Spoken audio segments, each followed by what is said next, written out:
BRS working president KTR మాట్లాడుతున్నారు. ఇప్పుడు live చూద్దాం. జనరల్ అయితే ఓలు, ఎస్సీ అయితే ఓలు, బీసీ అయితే ఓలు, ఎస్టీ అయితే ఓలు. మనోళ్ళు పోటీదారులు ఎవరు ఉన్నారో ఒక మంచిగా ఒక పేపర్ మీద అన్ని ఎంపీటీసీ స్థానాలకు గాను రాసుకోండి. జెడ్పీటీసీలకు కూడా అట్లే రాసుకోండి.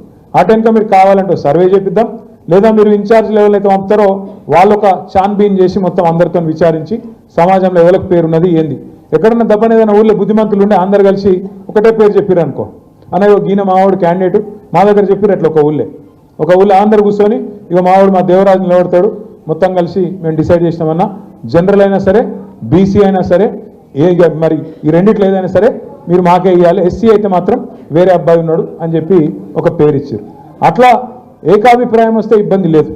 దబ్బనెక్కడైనా పంచాయతీ ఉంటే చదువుకోవాలి, చెప్పుకోవాలి, ఒకరు సర్పంచ్ చేసుకోవాలి, ఒకరు ఎంపీటీసీ చేసుకోవాలి. కాదంటే అన్న నాకు జిల్లా కమిటీలో అవకాశం ఇవి, మళ్ళీ ప్రభుత్వం వచ్చినాక నాకు నామినేటెడ్ పదవి అని చెప్పి ఇప్పటి నుంచి ఇప్పుడు మాట్లాడుకొని బుదిరకిచ్చుకొని ఎక్కడికక్కడ మీరిగిన మీ సమస్యలు తశ్వ చేసుకుంటే 100% చెప్తున్నా వికారాబాద్ జిల్లా మీద మళ్ళీ గులాబీ జెండా కొందరిలోనే ఎగురుతుంది. మీరు కరెక్ట్గా పనిచేస్తే, మీరు పెద్ద నాయకులు వీళ్ళు వాళ్ళు ఎవరో చెప్పే అక్కడ కూడా మీకు లేదు, ఆనంద్ కూడా చెప్పే అక్కర్లేదు.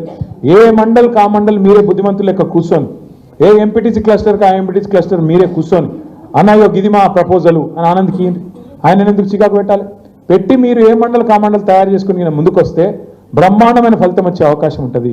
కొంతమంది దగ్గర పైసలు లేకపోవచ్చు, కొంతమంది దగ్గర ఇప్పటికిప్పుడు పోటీ చేసే పరిస్థితి లేకపోవచ్చు, రకరకాల సమస్యలు ఉంటాయి, రకరకాల ఇబ్బందులు ఉంటాయి. కాబట్టి మీరు ఊళ్ళో కూర్చొని ఎక్కడికక్కడ గిన్నా పర్ఫెక్ట్గా ప్లాన్ చేసుకుంటే మనకు తిరుగులేదు. చివరిలో నేను ఒక్క మాట మాత్రం చెప్పి నేను మీకు ముగిస్తాను. చాలామంది అనుకుంటున్నారు 3 ఏళ్ల తర్వాత ఎలక్షన్ ఉంది అనుకుంటా ఉన్నారు, కానీ ఆఖరి 6 నెలలు ఏముండదు, అంత ఎలక్షన్ లొల్లి బొబ్బ ఉంటుంది తప్ప ఏముండదు. సో కేవలం ఉన్నదే 2.5 ఏళ్ళు. అందులో కూడా ఇప్పుడు మళ్ళీ స్థానిక సంస్థలు ఈ ఎలక్షన్లు 2 నెలలు దీనిలోనే పోతుంది. అంటే మీకు మిగిలేదు సరిగ్గా చెప్పాలంటే 2 ఏళ్ళే ఉన్నది.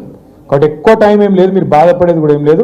మళ్ళా 2.5 ఏళ్లలోనే కేసీఆర్ గారు తిరిగి ముఖ్యమంత్రిగా రాబోతున్నారు. కాబట్టి అందరం నిబ్బరంగా గుండె ధైర్యంతో ముందుకు పోదాం. ఎవరు ఎన్ని రకాల ఇబ్బందులు పెట్టినా, ఎవరు ఎన్ని రకాల ప్రయత్నాలు చేసినా ఇక ఆరిపోయే దీపానికి వెలుగెక్కువ అన్నట్టు రేవంత్ రెడ్డి కూడా లొల్లెక్కువ, మీ కాడ కూడా లొల్లు ఎక్కువ అవుతుంది. భయపడద్దు, ఎవరు ఏ కోశాన కూడా అధైర్యపడవద్దని చెప్పి విజ్ఞప్తి చేసుకుంటూ ఈరోజు పార్టీలోకి కాంగ్రెస్ నుంచి, బీఎస్పీ నుంచి, బీజేపీ నుంచి చేరుతున్న మిత్రులు దయచేసి చేరేటోళ్ళని ముంగట రానియండి. మనోళ్ళు మిగతా వాళ్ళు ఎవరు ఉంటే తర్వాత ఫోటోలు దిగుదాం, ముందు చేరేటోళ్ళని రానియాలని చెప్పి కోరుతూ ఇప్పుడు ఆనంద్ గారు వారిని ఆహ్వానించాలని చెప్తూ జై తెలంగాణ. థ్యాంక్ యూ అన్న. Happy birthday to advance, happy birthday to Anand.